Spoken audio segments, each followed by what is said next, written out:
नमस्कार, म भरत विश्वकर्मा।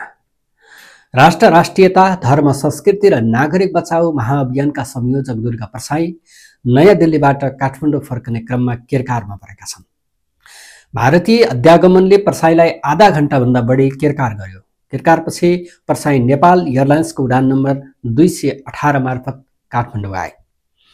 अध्यागमनमा होल्ड गरेर प्रसाईमाथि केरकार गर्नुका मुख्य गरी 3वटा कारणहरू औल्याएको दिल्ली स्थित नेपाली दूतावास स्रोतले बताएको छ। नेपालमा पछिल्लो समय राजावादीको नाममा प्रसाईले गरेको अराजक गतिविधि र त्यसमा भारतको समर्थन रहेको भन्दै दिएको अभिव्यक्तिप्रति भारतीय पक्ष असन्तुष्टि रहेको छ। यो विषयमा असन्तुष्ट बनेको भारतीय पक्षले प्रसाईलाई चेतावनी समेत दिएको थियो। भारतीय अधिकारीहरूले दुर्गा प्रसाईलाई भारतमा रहँदा राजनीतिक गतिविधि नगर्न र भारतीय समर्थनको भ्रामक दावी नगर्न चेतावनी पनि दिएका छन्। स्रोतले प्रसाई वा उनका छोरा दुवैले यस भ्रमणका क्रममा कुनै पनि भारतीय सरकारी वा पार्टीका प्रतिनिधिहरूसँग भेटघाट गर्न नसकेको एनडीटीभीले उल्लेख गरेको थियो। अनावश्यक रूपमा भारतको समर्थन रहेको भन्दै अफवाह फैलाएको भारतीय पक्ष असन्तुष्ट बनेको थियो। सोही क्रममा उनी गत सोमबार नेपाल एयरलाइन्स मार्फत दिल्ली पुगेका थिए। तर त्यो बेला दिल्ली अध्यागमनले प्रसाईलाई कुनै केरकार गरेन, सामान्य सोधपुछ गरेर छोड्यो। तर फर्कने बेलामा भने उनी केरकारमा परे। यसबारे जानकार एक सरकारी अधिकारी भन्छन्, सायद भारतमा प्रसाईले के गतिविधि गर्छन् भन्ने बुझ्नकै लागि अध्यागमनले त्यति बेला केही गरेन। भारत पुगेपछिका उनका गतिविधि भने शङ्कास्पद देखिएपछि फर्कने बेलामा उनी केरकारमा परेको स्रोतले बताएको छ। भारतमा प्रसाई जुन ठाउँमा बस्ने बताएका थिए त्यो ठाउँमा पनि उनी बसेनन्। त्यो पनि ठाउँ फेरि बसेपछि उनी थप निगरानीमा परेका हुन्। आवागमनको अध्यागमनले सोद्धा प्रसाईले जहाँ बस्ने बताएका थिए उनी त्यहाँ पनि बसेनन्।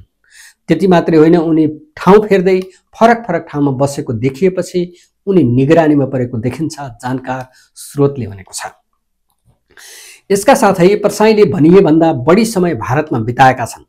अध्यागमनमा फर्कने बारे सोधपुछ गरेको समयभन्दा बढी उनी बस्नु र ठाउँ फेरिरहनुले उनका गतिविधि शङ्कास्पद भएको भारतीय पक्षको बुझाइ छ।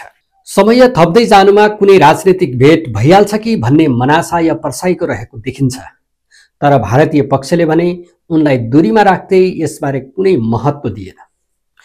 केरकारकै क्रममा भारतीय अधिकारीहरूले नेपाली दूतावासलाई सम्पर्क गरेका थिए। सो क्रममा उनीहरूले गत चैत 15 गतेको घटनाका बारेमा जानकारी गराउँदै त्यसमा केही रहे नरहेको चासो समेत राखेका थिए। नेपाली पक्षले भने त्यो मुद्दा अदालतमा पुगिसकेकाले अहिले केही नरहेको जानकारी गराएका थिए। औपचारिक रूपमा भने भारतीय पक्षले नेपाली दूतावासलाई जानकारी गराउँदा 15 चैतको घटनाका बारेमा आएको पत्रको आधारमा केही बेर होल्ड गरेर केरकार गरिएको जानकारी दिएको छ। यी घटनाक्रमले भारतीय सुरक्षा संयन्त्रले उनका गतिविधिलाई नजिकबाट वाच गरिरहेको देखिन्छ। प्रसाईले मङ्सिर 7 गतेका लागि काठमाडौँमा एक ठूलो राजतन्त्र पक्षधर र्याली आह्वान गरेका छन्। यसपछि देशव्यापी सडक अवरोध र जनप्रदर्शन सहितको अभियान चलाउने उनको योजना छ। राष्ट्रवादी र गणतन्त्र विरोधी भाषणहरूले राजतन्त्रवादी प्रवृत्तिबाट चर्को समर्थन पाए पनि प्रमुख पार्टीहरूबाट भने आलोचना भइरहेको छ। हवस् त, यो प्रसङ्गसँगै आजका लागि बिदा हुन्छु। अर्को विषयका साथ पुनः उपस्थित हुनेछु। नमस्कार।